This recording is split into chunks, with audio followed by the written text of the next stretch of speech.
Hi, y'all. I'm Dr. Carrie Atchison, the Interim Director of Onboarding, and I'm here today with an expert to talk about our integrated scheduling system here at UAB. Please introduce yourself and tell us a little about you. Hi, I'm Michelle. I've been doing scheduling for quite some time now. And if you have any questions at all, please reach out to me and I can send out, my email and with all my information if you need it. Absolutely. And I can totally vouch for it. Michelle is super helpful whenever you have questions about your schedule, or anything happens, she is right there to help us. And today, Michelle, I think you're going to help us by starting out talking about how we can see the call schedule. Correct. Yep. All right. So tell us about it. I think we're starting here on the emails. This email normally is sent by Dr. Hussey, who's our director of scheduling, and he just kind of puts a overview of everything that's kind of going on as far as the month that we were working in, as well as maybe, some of the stuff that's happened or is happening within scheduling. So it's just a broad update. As you see, this is the big schedule. Normally, we just send out this just to let everybody see what their schedule looks like. We can see this or pull this up for you to review our own dashboard. It is available for you to see that way too. You normally just look at your line, and whenever we send out one of these updates, it's more of a draft schedule. If you have any issues at all, uh, just please send us an email and let us know, and we can always, try to do whatever we can to work and rearrange things. Once it's published, it's a little bit more difficult. A lot of times it's your responsibility to find somebody to trade with or give a call away that we will be, showing you shortly. Once the schedule is published, it comes into dashboard. And I'm going to help as Michelle talks, showing you what that looks like. So what you'll do is when you sign in the dashboard, you will see that screen right there that Dr. Atchison has, and you'll click Operations and Integrated Scheduling. This is your schedule.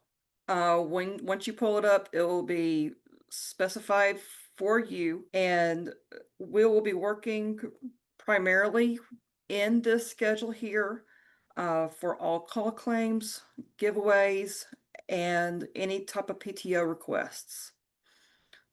We do have a specific number that we can only allow to be paid, for time off.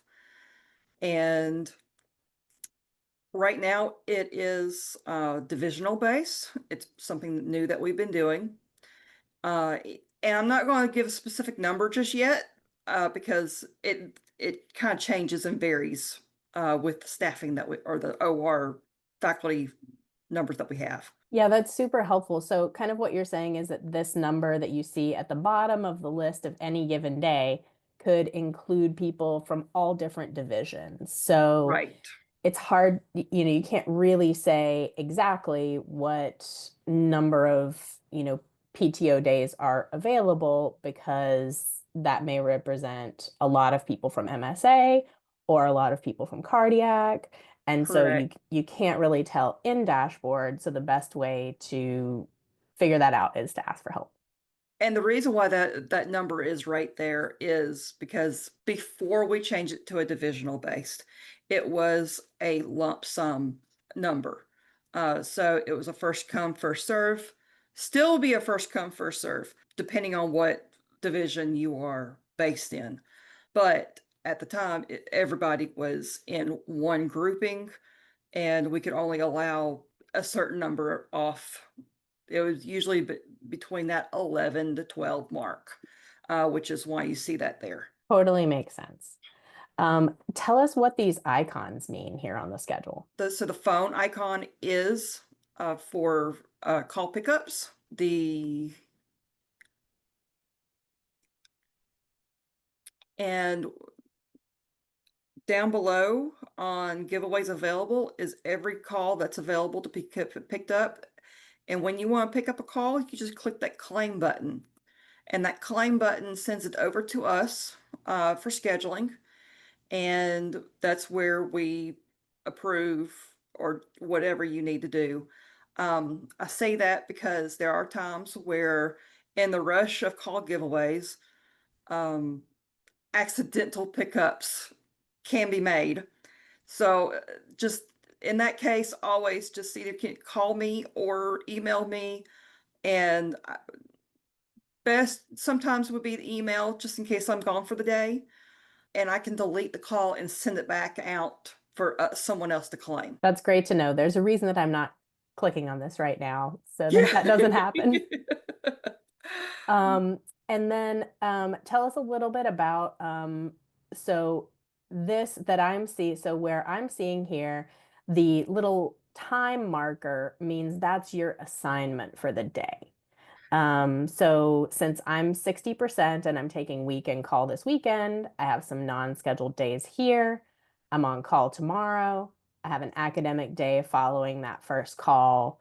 And then I am also NPW as well as the proceduralist on Friday. And then I'm on call Saturday night. The sort of assigned shifts usually come through with that little time marker, right? For calls. Uh, Yes, for calls. maybe I believe it's different. It's different for this month. Um, so this month is a special category, which is why the trophy is there.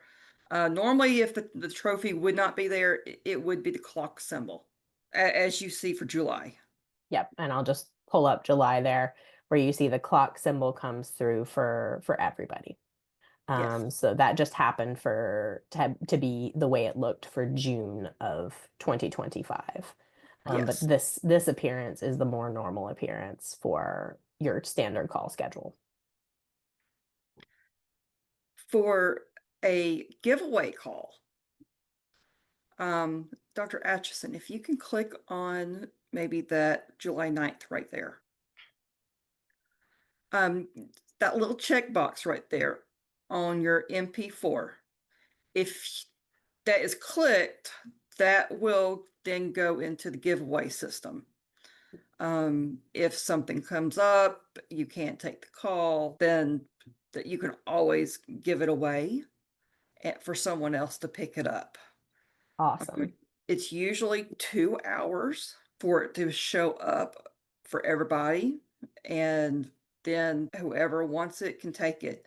However, if it doesn't get taken, it is still your assignment. So you still need to work it. That's a great point. That giving it away doesn't kind of put it into the call pool. It still is assigned to you until it's picked up by someone else. So we covered sort of picking up a call, we covered giving away a call. Can you tell me a little bit about making call requests for the future? Absolutely. And you can kind of see, so here's August 21st of 2025.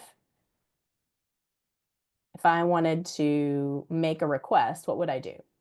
Click in that box right there for please select a value.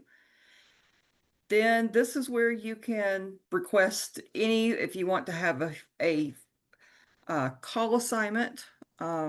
If, let's say, you need to be post call for a specific day, you can always request to be a call the day before, to be either academic day, post call, panic, post night call, and that you can do that through this. You can also use this for PTO and any type of PTO that you have available. Of course, there are specific time ranges, and you'll be discussed this with more probably with in the HR side. Um, but there are routines. We do go by different years. We go by an education year, a fiscal year, and a calendar year. Our personal days are on the education year, which is the July through June. Our meeting days are through the fiscal year, which is October to September, and our vacation sick time is through the calendar year, which is your January to December. That's so helpful. Thank you for reviewing all of those because it can be a little confusing. And if people ever have a question, they can just email you, right? Of course. Awesome. Thanks so Dr. much for being here today, Michelle. Was there anything else you wanted to share? Well, Dr. Atchison, if you can click in, let's say, on just any one of those tasks right there, what you would do for to request a call or vacation, you have your start date. For any kind of PTO, you'll need to add your end date. And then for that, for a call, it'll just be that single day. And then if you'll scroll down and oh, sorry, um, right there in the middle, right before you get to the list of people, Mm-hmm. you'll see add request once everything is kind of put together. The reason why it's not showing up right now is because we've already made August. If it was a future month, then it would show add request. All right. Perfect. Um, that's how we add requests, and you just have to make sure to click that add request button. Absolutely. Awesome. Thank you so much, Michelle. Really appreciate you. And we'll make sure that people have your information so they can ask any questions. Wonderful.